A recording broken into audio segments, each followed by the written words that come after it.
O que existe por trás dessa história de sucesso desse empreendedor que começou no mercado de franquias e hoje é um grande produtor de conteúdos digitais? Tudo bem, Rezanon? Seja muito Oi, bem-vindo. Ivan, o prazer é meu, cara. Que honra estar aqui com você, falando aqui pra tua audiência. É um prazer estar aqui, cara. Bora lá, vamos pra cima, vamos abrir aqui todas as ferramentas que eu utilizei. E eu sou prova viva de que qualquer pessoa que tiver força de vontade, tiver um objetivo claro, pode chegar onde ele quiser na vida. Tá, vamos explicar então para a nossa audiência aqui do Desobediência Produtiva qual é o seu core business hoje, com que você trabalha e o que fez com que você tivesse tanta projeção nessa irrelevância na produção de conteúdos específico para franquias, para quem quer franquear o próprio negócio.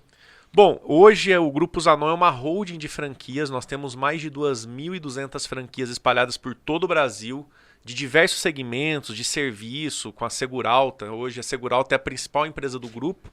São 1.500 franquias e é a nona maior rede de franquias do Brasil.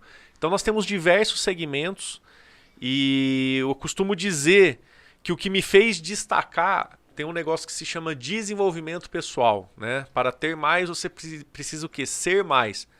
Primeiro vem o ser, depois vem o ter. Eu, Ivan, confesso que eu nunca gostei de estudar, cara. Eu tenho duas irmãs, nós somos em 4 irmãos. A minha irmã mais velha é formada na Getúlio Vargas.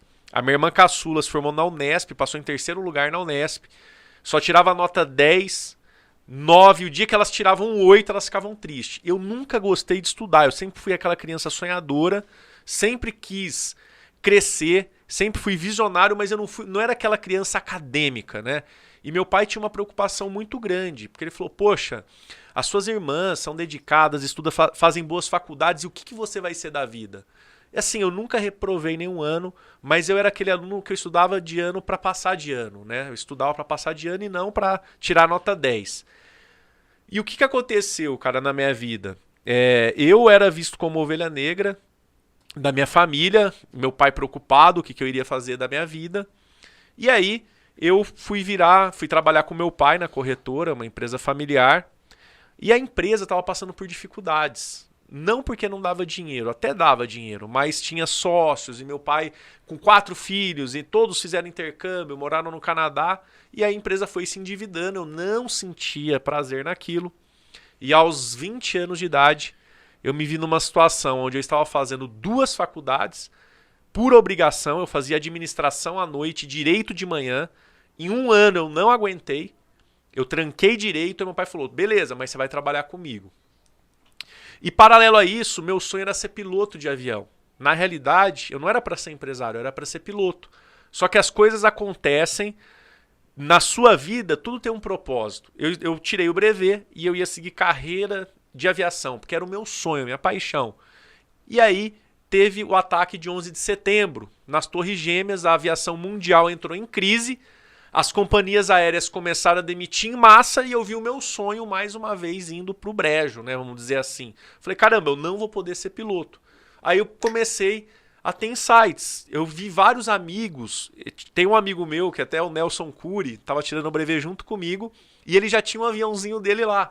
Ele comprou e ele falou, cara, eu sou empresário, eu crio peixe, tenho o meu avião. Eu comecei a mudar meu mindset. Eu falei, cara, por que não eu também ter sucesso e ter o meu próprio avião? E aí eu comecei a procurar o que fazer. E diz que quem procura acha. Eu procurando através da internet eu conheci uma oportunidade que mudou a minha vida. Não foi a oportunidade, mas foram os mentores que eu tive. Junto com a oportunidade vieram mentores. Eu nunca tinha ouvido falar em mentor. Mentor é aquela pessoa que está 10 anos da onde você gostaria de estar e vai te ajudar a errar o mínimo possível. E eu fui virar vendedor de produto para emagrecer de porta em porta. Eu não sei se vocês já ouviram falar da Herbalife, colocar aquele botão ridículo no peito, era ridículo mesmo. Perca peso agora, pergunte-me como. E eu fui virar vendedor. O que aconteceu, Ivan? Como eu comecei a ter mentores, eu comecei a mudar meu mindset. Porque tudo está relacionado como a ótica, como você enxerga as coisas. Esse copo aqui, por exemplo, que está aqui, está pela metade. Umas pessoas podem ver que ele está meio vazio e outros podem enxergar meio cheio. Tudo é uma perspectiva. E aí eu fui virar vendedor, sofri muito preconceito. Minha mãe pirou, falou, onde já se viu? Suas irmãs são formadas na GV, Unesp, você vai ser vendedor. Porque pai e mãe não cria filho para ser vendedor. Você tem filhos? Tenho. Casal. Imagina, seu filho vira pra você e fala, o que você quer ser, filho, quando você crescer? Eu Vendedor. quero ser vendedor. Não, eles falam, eu quero ser médico, engenheiro, advogado, empresário. Mas o que eu descobri? Que todos os empresários de sucesso são bons vendedores. Ou pelo menos um dos sócios tem a veia comercial muito forte. E eu descobri também, Ivan, que tudo na vida são vendas. Um médico que sabe vender, tá bem. Médico que não sabe vender não tá mal, porque se ele for esforçado, ele vai fazer plantão e vai ganhar lá seus 10, 15 mil. Né? E é o interessante quando você fala da mentoria, que quando você não sabe sobre algo e você pede o auxílio para alguém que domina essa técnica, seja ela por tempo, por expertise, por realizações, essa pessoa compartilha contigo todo o conhecimento e faz com que você encurte, às vezes, o processo. Para quem não sabe, né, isso o Malcolm Gladwell traz num livro, Outliers. Para você ser de fato o especialista em algo, é aquela teoria das 10 mil horas. Você tem 10 mil horas realizando na prática aquele talento? Muito tempo. Aquele talento, aquela atividade. Você tem 10 mil horas na prática realizando aquela atividade? Colocando a mão na massa? Se você tem no mínimo 10 mil horas, você tem o skill necessário, ou seja, você já executou tanto aquilo, que faz com que você tenha um nível mínimo de expertise em relação àquilo. E quando você compartilha esse conteúdo com alguém, você encurta o caminho de quem está começando. Né? Foi exatamente esse tipo de ajuda que você foi procurar? Com certeza. E aí eu comecei a desenvolver as habilidades, né? A prática, como você mesmo disse, leva à perfeição. Meus pais já desistiram, né? Eles falaram, não, aceitaram, né? Por quê? Eu com 22 anos de idade, eu já estava ganhando mais de 15 mil reais por mês.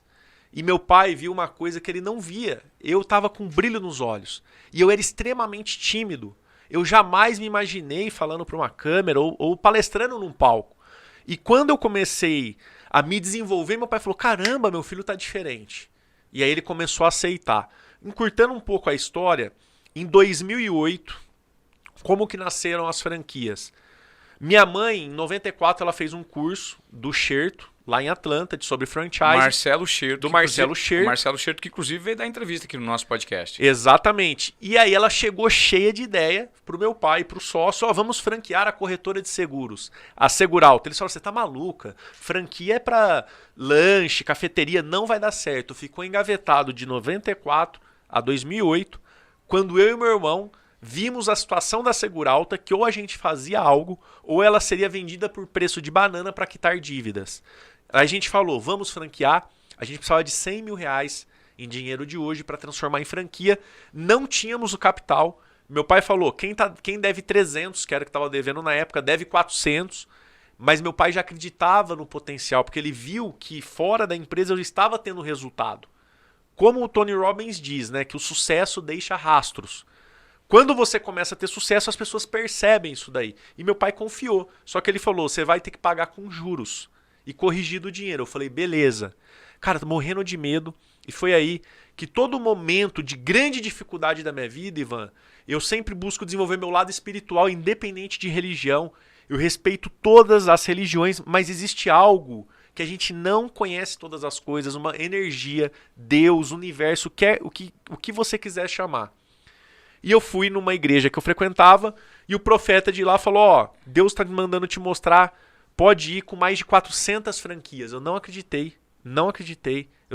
Eu era cético na época, fui numa outra igreja, a pessoa nunca tinha me visto na vida, também falou, menino, você é atrás. Eu olhei e falei, ela é? Deus está mandando te dizer, não precisa ter medo, eu vejo você assinando um monte de contrato. Cara, eu até arrepio quando eu lembro, porque nos momentos mais difíceis da minha vida foi quando eu tive alguns encontros. Eu tive uns 2 encontros fortes com Deus. Esse foi o primeiro. E o segundo encontro que eu tive também com Deus, eu não podia ter filho de maneira natural. Meu sonho era ser pai, minha esposa já estava com 30 e poucos anos. A gente fez todos os tratamentos, veio aqui em São Paulo fazer uma fertilização in vitro com a melhor médica, não deu certo. Eu falei uma coisa para ela, amor, eu tenho certeza que na hora certa Deus vai dar. A gente foi para uma viagem para a Espanha e ela voltou grávida, natural. Hoje nós temos 2 meninos, o Arthur e o Davi. que são os meus maiores milagres. Então, sempre quando eu tenho uma dificuldade muito grande, às vezes eu vejo você que está escutando a gente, quando não tem solução, quando você acha que não tem por onde, acalma teu coração, coloca o joelho no chão, vai orar, vai falar com Deus, que a resposta vai vir. E eu sempre, no momento de dificuldade que eu tive o meu encontro com Deus e as coisas começaram a acontecer. Fácil? Lógico que não é, né? Assim, em 2008 a gente formatou o negócio sem dinheiro, pegou no banco sem pau. Tinha que pagar com juro. Em 1 ano e meio a gente devolveu o dinheiro pro meu pai. No primeiro ano não vendeu quase nada de franquia. A gente mudou a estratégia. Por quê? Eu estava indo atrás de quem já era corretor. E eles não queriam comprar a franquia. E o AdWords, na época do Google, estava começando. Eu falei, eu vou pôr R$50 nisso aqui. Vou selecionar um público que é de empreendedor, que quer empreender, que está buscando McDonald's, Pizza Hut, Burger King, enfim. E aí começou a dar certo. A gente vendeu no segundo ano 30 franquias. E eu digo que a grande virada, como eu tinha 27 anos de idade... 30 franquias no segundo ano da Seguralta. Da Seguralta. E aí eu paguei meu pai, aí eu virei, pai, preciso de mais 200 mil. Ele, pra quê, menino? Você acabou de me pagar os 100. Nós não temos credibilidade, porque eu tenho 27 anos e o Gustavo tem 25. E a gente precisa trazer alguém, um nome que traga credibilidade para a marca. Aí a gente contratou o jornalista Paulo Henrique Amorim. Não tínhamos o dinheiro, ele foi lá e tomou no banco. Só que ele já tinha certeza que iria voltar, cara, e foi estouro.